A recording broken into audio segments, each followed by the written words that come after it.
이제 신소재라고 할 수 있는 몇 가지를 하나 이제 소개를 해 드리려고 하는데요. 첫 번째가 나노 소재입니다. 나노 소재라는 거는 일단 이 나노라는 거는 여러분도 아시겠지만 10의 마이너스 9승 미터, 1미터를 10의 마이너스 9개로 쪼갰을 때 그 작은 정도입니다. 얼마나 작냐면은 우리가 눈으로 볼 수 없는 상태에서부터 1000분의 1, 10,000분의 1, 100,000분의 1까지 더 들어가게 됩니다. 그렇게 되면은 분자 하나, 원자 하나의 정도의 크기를 얘기를 하는 거고요. 그래서 그 정도의 크기가 되어지게 되면은 이 나노라고 하는 거는 완전히 다른 물질이 되어집니다. 우리가 이 나노 소재라는 것을 알게 되니까 기존의 박물관에 있었던 그 설명되어지지 않았던 소재들을 보니까 이게 나노 소재였던 경우가 많았습니다. 예를 들면은 1000년이 지나도 색깔이 변하지 않는 저 성당의 스테인드 글라스는 어떻게 저렇게 오랜 시간 색깔을 보일 수 있을까라고 얘기를 그 소재의 궁금증을 갖게 되었죠.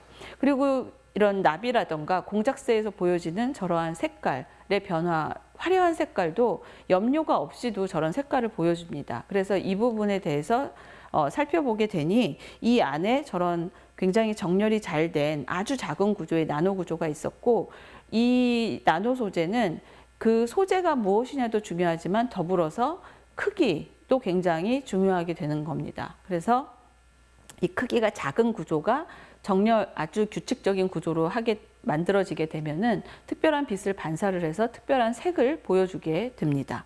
그리고 금이라는 것이 우리가 보통 반짝이고 전기가 통하는 건데, 이 금을 쪼개서 나노미터 수준까지 가게 되면은 이 금은 더 이상 반짝이지도 않고 전기가 통하지도 않으면서 반도체적인 성격을 띠게 됩니다. 완전히 다른 물질로 변하게 되는 거죠.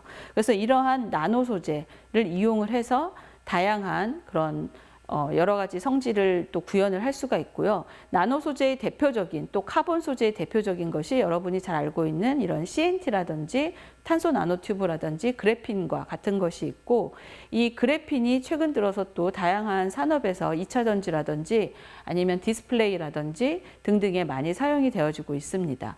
이 고분자에는 크게 두 가지 종류가 있는데, 여러분들이 분리수거를 할 때 가지고 나가는 플라스틱은 보통 열 가소성 고분자예요. 이거는 불을 사용을 하면 쉽게 우그러지는 그런 성질을 가지고 있고, 산업적으로 중요한 거는 열 경화성 수지라고 합니다.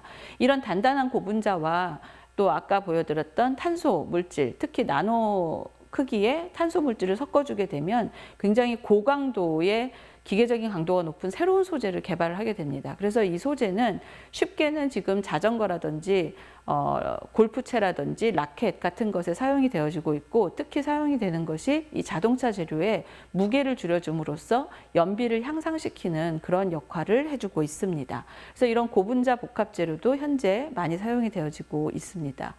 이 유기전자 소재 기술이 아까 말씀드렸던 올레드에 기본적으로 사용이 되어지는 거고, 올레드 기술이 넘어서서 유기전자재료, 고분자를 기반으로 한 소프트한 재료가 전기가 통하고 반도체적인 특징을 보여주게 된다면, 그 스마트 패션 쪽으로 가서 우리 몸에서 에너지를 충전할 수 있고, 우리 몸에서 반도체가 나오고, 여기에서 디스플레이가 되는, 옷의 디스플레이가 나타나는, 여러분들이 지금 공상 그 과학 영화에서 보는 듯한 그러한 제품들이 나올 수 있게 될 겁니다. 그래서 이 소프트한 재료를 가지고 전자재료, 반도체 쪽으로 가게 된다면은 그 제품의 형태가 완전히 달라져서 지금의 핸드폰과 같은 것이 유물의 형태로 남아 있을 거라고 생각을 할 수 있습니다. 그래서 이 소재를 잘 이해를 하고 우리가 소재를 잘 제어를 할 수가 있게 된다면, 앞으로의 더 좋은 제품, 더 좋은 창의적인 제품을 개발을 해낼 수 있을 거라고 생각을 합니다.